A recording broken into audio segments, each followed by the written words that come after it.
Alright guys, some people are happy about the death of Charlie Kirk, and I think, at the end of the day, I know that he had a lot of viewpoints against LGBTQ,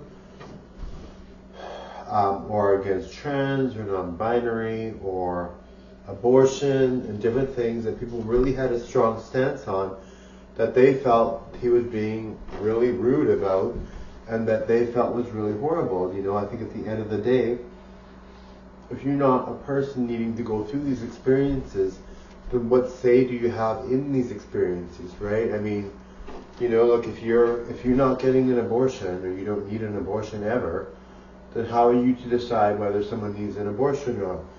As a person, you have to believe that, if somebody's in a situation that they need an abortion, they need one, right? And that's like, I'm a man, right? I'm a cisgender man.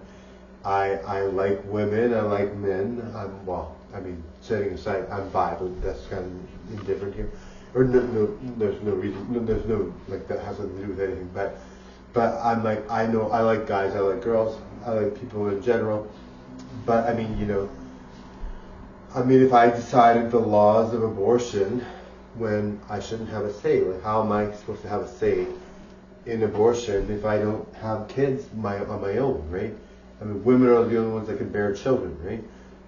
You know what I mean? Obviously men, transgender men can too, but it's only women that can bear children, right? So if you are never going to have a child on your own, if your wife has a child, that's something else, but you never, like what if your wife had been, SA'd, trigger warning, and then you don't want to keep the baby, right? You know what I mean? Like, I feel like that a lot of people that are like doing really well or in politics or in a certain position in life are just so lost and out of touch with what the real population deals with, right?